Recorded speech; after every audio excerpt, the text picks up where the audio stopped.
안녕하세요. 과학 1등 과일 정아쌤과 함께하는 재미있는 과학 이야기 오늘의 주제부터 확인해 볼게요. 오늘의 주제는 입자가 운동한다고 입니다.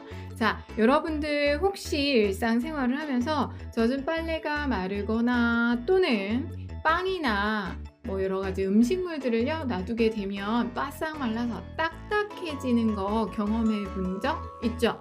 근데 도대체 얘네들은 어떻게 이렇게 마르는 걸까?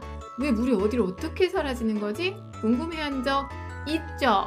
있다고? 그냥 궁금하자. 우리 궁금하다고 해야 선생님이 수업을 진행을 합니다. 궁금하죠? 자, 억지로 궁금해졌어요. 그러면 왜 그런 현상들이 나타나는지 입자의 운동으로 정리를 한번 해보도록 하겠습니다. 자, 그러면 지금부터 시작할게요. 첫 번째 핵심. 먼저 입자에 대해서 알아보셔야겠죠? 입자라고 하는 건 물질을 이루는 아주 작은 알갱이를 입자라고 이야기를 합니다. 우리 주변에 있는 기체를 포함한 모든 물질은 입자로 이루어져 있어요. 여러분들이 보고 계시는 여러 가지 물건들, 책, 공기, 연필 이런 모든 것들이 입자로 이루어져 있는데 이 입자는 여러분 눈에 보입니까? 너무 작아서 눈으로 볼 수 없기 때문에 입자 모형을 이용해서 설명을 합니다. 만약에요, 선생님 저는 입자가 보여요 하는 친구들은 외계인일지도 몰라. 숨겨. 여러분의 존재를 숨기시기 바랍니다. 절대 입자는 맨눈으로 볼 수가 없어요. 그래서 우리는 입자 모형을 사용하는데 왜 사용하냐면 눈에 보이지 않는 입자의 모습을 표현하거나 설명하기 위해서 눈에 보이는 그림이나 여러 가지 다른 물체를 이용해서 나타낸 거고요. 이 입자 모형이 실제 입자의 모양이랑 똑같다고 착각은 하시면 안 돼요. 그냥 우리가 표현하기 쉬운 이해하기 쉬운 형태로 그려서 나타내는 것뿐이라는 거 알아두시고요. 물질의 상태에 따라서 입자의 운동이 조금씩 달라지는데 고체 같은 경우는 제자리에서 진동 운동합니다. 우리가 학교에서 수업 시간에 여러분들이 자리에 앉아 있는 모습으로 생각을 하시면 돼요. 다닥다닥 붙어 있기는 하지만 제자리에서 꼼지락 이건 할 수 있어. 액체 상태는 비교적 자유롭게 운동을 할 수가 있습니다. 나 놀이 잘하니? 똑같은 음으로 얘기를 했었죠. 자, 어쨌든 얘기했던 나 스스로도 노래한 건데, 자, 쓸데없는 얘기 접어두고 액체는 비교적 자유롭게 운동을 합니다. 많이 움직이죠. 마치 여러분들이 학교에서 쉬는 시간 정도 움직임 생각하시면 되고요. 기체는 매우 자유롭고 빠르게 움직입니다. 여러분들이 학교가 끝나고 나서 집으로 가든 학원으로 가든 심지어 미국으로 날아가도 아무도 뭐라고 안 하죠. 이렇게 자유롭고 빠르게 움직이고 있고 이렇게 알갱이로 표현을 하는 게 바로 입자 모형인 거예요. 자, 입자에 대해서 어떤 건지 간단하게 정리해 보셨죠? 그러면 두 번째 핵심 들어갑니다. 입자의 운동 알아볼 건데요. 입자의 운동이라고 하는 거 우리가 앞에서 물질을 이루는 입자라는 걸 정리를 했었죠. 이렇게 물질을 이루는 입자들이 스스로 끊임없이 움직이는 현상을 우리는 뭐라고 한다? 입자의 운동이라고 합니다. 다시 한번 입자의 운동이 뭐라고요? 물질을 이루는 입자들이 스스로 끊임없이 움직이는 현상을 입자의 운동이라고 하는데 이런 입자들은 모든 방향으로 사방팔방 모든 방향으로 불규칙적이고 무질서하게 움직입니다. 얘네들의 움직임을 절대 예측할 수가 없어요. 지 멋대로 움직인다는 거야. 자, 이러한 입자 운동 활발해지는 조건 정도만 기억을 하시면 돼요. 우리가 방향은 절대 찾을 수 없지만 어떻게 하면 활발해지는지를 알 수 있어요. 우선 첫 번째, 온도. 온도가 높을수록 입자 운동은 활발해집니다.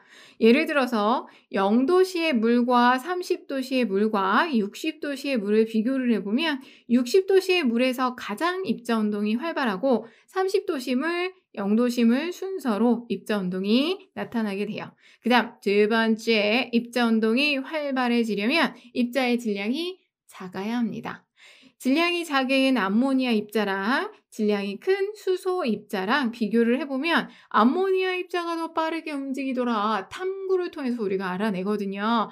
결국 질량이 작을수록 입자 운동이 활발해져요 라고 생각을 하시면 돼요. 스스로 움직이는데 가벼우면 움직이기가 쉽겠죠. 그렇게 생각을 하시고요. 하나 더.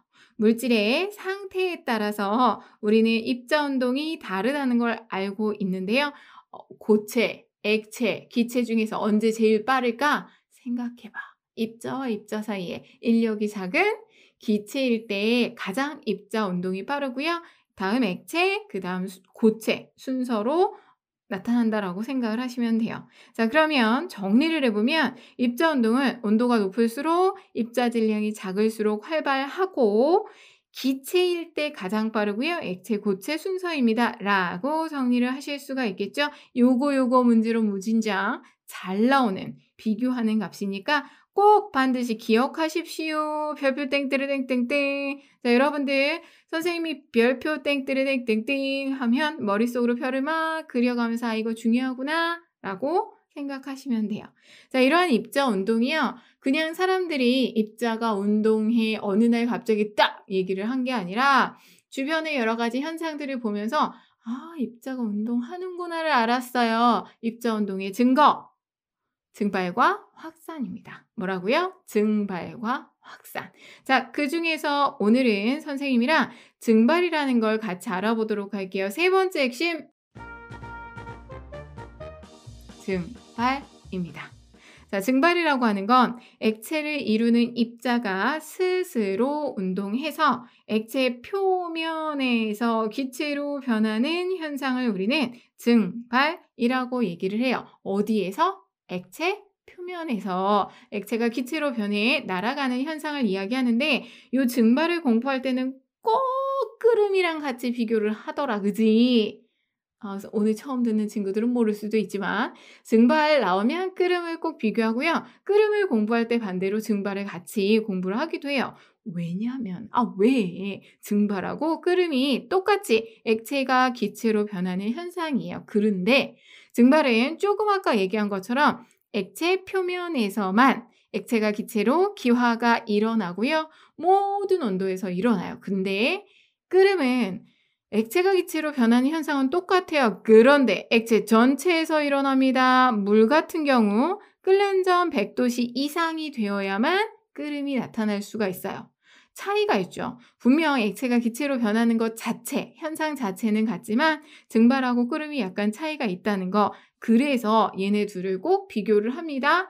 비슷한 것 같지만 다른 애들이거든요. 잘 구별해서 기억을 하시고 다시 증발로 컴백해서 증발과 입자 운동 생각을 해보시면 우리가 어항에다가 물을 담아놓고 물고기를 키우죠. 근데 어항 뚜껑을 꽉 닫아서 밀폐시켜 놓지 않잖아. 보통 뭐 둥근 어항 같은 경우 그냥 뚜껑을 열어놓고 놔두죠. 그러면 어항의 물은 시간이 지나면서 점점 줄어드는데 이건 물 입자가 스스로 운동해서 물 표면으로부터 떨어져 나와서 수증기가 되기 때문이에요. 이게 바로 증발, 입자 운동의 증거가 되는 거죠.